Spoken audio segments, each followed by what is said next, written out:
want to go to you first on this one. You mentioned Virginia because they beat up on a Baylor team, ranked number 5 in the country, a team that a lot of us thought could be a real legit national title contender this season. The final score there, 86-79. As you mentioned, they made 9 to 14 threes. It felt like they hit it about 12 in a row in the second half as they turned a 4-point deficit into what I believe hit a 20-point lead at one point. So let's just go big picture on this one first. Virginia, how good is this team, and where do they kind of rank compared to some of the best Virginia teams of the past? I think they're really good. Now, in terms of ranking them compared to the national title team back in 2019, or some of Tony Bennett's other teams that have been really good, I don't know about that, but I do think that they're a team that's going to challenge Carolina. They're going to challenge Duke to be at the top of the ACC. I really like Armaan Franklin. I think he had a good NIT last year and has really come on and played well. Had a great game tonight. I like Jaden Gardner. I know he was 1 of 4, but I saw him not 2 years ago now, I suppose, when he was at East Carolina. He can really score. You have a point guard who knows how to win in Kihei Clark. I like the addition of Ben Vanderplas, who has been in the NCAA tournament at Ohio. I like this team. And defensively, what they did to Baylor tonight, especially considering how much Baylor loves to play pick and roll with their guards and the way they defended that. It's all about talking about the pack line. But tonight, I think the story for Virginia is the hard hedge. I mean, it just killed Baylor. It was so effective defensively, and you got to give a lot of credit to those kids for getting out there and being solid in their pick and roll defense. Mm-hmm. It's part of the reason it works so well, Laval, is that what Scott Drew likes to do is run ball screen after ball screen after ball. It's kind of the way that he builds his offense out. So, what was it about the way that they were hedging? Just kind of elaborate on that point a little bit. Why did that matchup? They, the way there's just a limited space. The way if you're playing against the UVA team, and obviously you think of like UMBC when they beat them in the tournament. If you got a big that can pick and pop, if you can play through your big. So what Baylor doesn't have is a big you can hit on a short roll and he can make a next decision, right? When you're playing against a hard hedge team, and it's difficult. I mean, I remember Hummel. You'll appreciate this. This is a shout out to Purdue when Trey Burke. We had Trey Burke, who's National Player of the Year at Michigan as a sophomore, but his freshman year, when Purdue hard hedged him, like he struggled. Mm-hmm. And Keontae George had 5 turnovers tonight, and he had 20 points. He's phenomenal. He's a heck of a player. But when those guys jump out at you and they're aggressive, it shocks you, and it's hard to practice it. That's the thing. It's like you can talk about it, you can watch it on film, but you don't feel it the same way until you're actually playing in the game. And they struggled early. They fought and got themselves back in the game, but it's difficult, especially for young guards. And so if you can't hit your big on the short roll and him make another decision for your team, it's hard. Or if he can't pick and pop and shoot. And when the UMBC, the big upset, their bigs popped and hit a bunch of threes. It's hard to believe, but I was on that team. I played against That's right. Burke, so I was right. I was on that was like, hey, we went from icing to that hard hedging because it was like, hey, if Trey can't handle a hedge, we might need to do it because he's the best guard in the country. So we probably should do that. Yeah. But I want to say that we were on fire too. We made a ton of threes in the game at Michigan, at least. You guys beat us at home that year, but yeah. So with this Virginia team, what we always see with Tony Bennett's best teams and best programs is that player development, right? Over the course of 2, 3, 4 years. How important is it now that Caden Shedrick and Armaan Franklin and Jaden Gardner have had a year in the program? Are we seeing that jump, right? Because what we saw tonight from UVA beating up on a Baylor team that was top 5 in the country is a big step up from what they were last season. And it's not, you don't always see those leaps from teams that bring everybody back, right? Yeah. It's kind of like TCU, kind of like Creighton to a point this year. The question about Michigan State and Michigan State as well. I mean, they have taken that jump, I would say, too. So, this is the same core that made the NIT last season. And, that's definitely not the standard at the University of Virginia. And there's no question that even though last year was a down year for them, Tony Bennett can really coach. That's not a question ever. So for those guys, I'm sure it was talked about all summer long. I'm sure it drove those guys. And you bring everybody back. You bring in a transfer who you can bring off the bench that understands his role. And I thought it was pretty cool. They were talking about how Vanderplas's dad played for Dick Bennett. That's a pretty cool connection in that regard. But he's a guy that can score, and he's going to do what Tony asked, and he'll be fine with coming off the bench. And they're just a really good team. Last year, their depth wasn't great last year, if I'm not mistaken. They were playing 6-7 guys. I think tonight they played 10. So certainly Tony feels like he can go to some other guys now, and definitely you have to credit the player development for these guys taking a step, staying together, and playing at a high level early on in the season. I want to play a little devil's I think advocate this too, here. Rob, is like, and this will probably be a theme while I'm on here with you guys like all year. Guards and 3-point shooting. Like Virginia now, the issue last year, they defended like Virginia typically does, and everybody expects them to defend that way. But right now, if Armand Franklin's making 3 threes a game, and we recruited Armand, so this will probably be the night where it's like all the guys that we almost got but didn't get. Armand Franklin, one of those guys. He's from Cathedral High School here in Indianapolis, and we went hard after him and didn't get him. And he wasn't a great shooter coming out of high school. But as you talked about the player development piece, like him making 3 threes a game at this point in the season. Reese Beekman, like we recruited Reese and had involvement with him. He wasn't a great shooter, but he's hitting 1.5 a game now. And Kay Clark is hitting 2 a game. Like that was the thing last year. They struggled to score because they just didn't shoot it from the perimeter.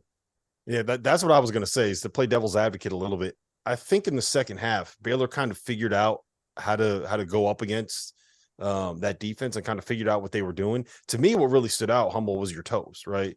And we know you can always just assume that you're going to have a certain floor for what Virginia is defensively, right?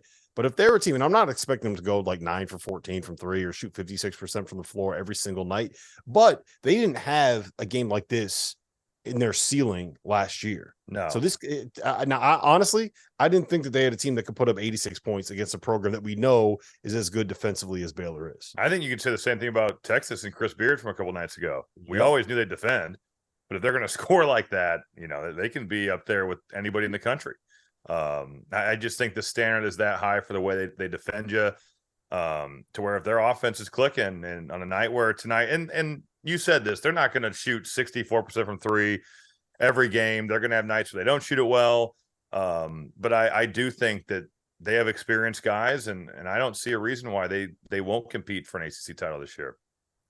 With North Carolina, back when the year they won it, Kyle Guy was making 3 a game, and Ty Jerome was making 2 a game. And it's like, hey, they got a couple guys right now making 2 a game, and Vanderplas can hit 1, and they got enough. They're going to be in the game defensively. Like, I was shocked that they were up because they typically aren't blowing people out. But if you get down by 20 to Virginia or Wisconsin, like 40. Yeah, if you get down by like Villanova, Virginia, Wisconsin, I kind of put them in the same category. If you get down by 20 to those guys, it's like being down 40. Like it's hard to come back because they're not going to turn the ball over. They're going to make good decisions. They're going to be fundamentally sound.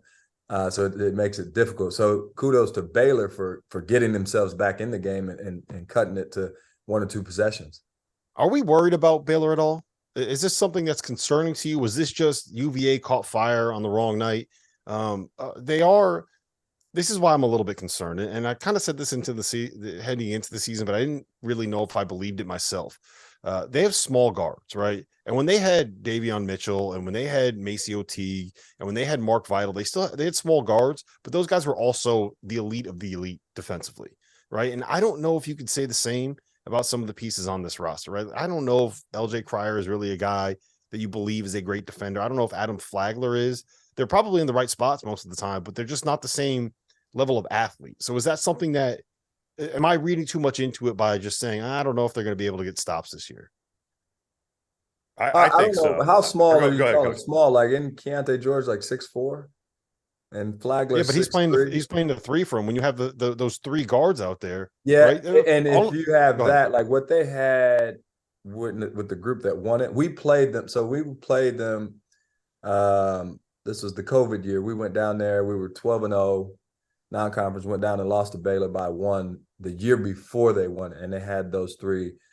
They had elite quickness. Now these guys aren't as quick. Like those guys were unbelievable, beat you to spots and turn you, and they were elite with their quickness. These guys, the guards they got now, I mean, I think just looking at it, and I watched a decent amount of the game was I think they played the way they typically played. How much can they get out of their bigs and then because Flagler came into the game averaging double figures. He scored 15. He had 7 assists. Keontae George didn't have the 6 assists that he was averaging because he struggled with the hedge and the ball screen coverage from Virginia.